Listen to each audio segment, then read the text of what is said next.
You ask Tiger to solve. This deals with linear equations with one unknown. The final result is x equals 266. Let's solve it step by step. Swap sides. Isolate the x. Multiply both sides by 35. Group like terms.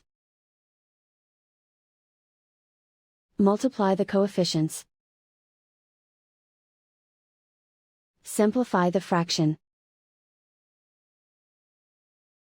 Multiply the fractions.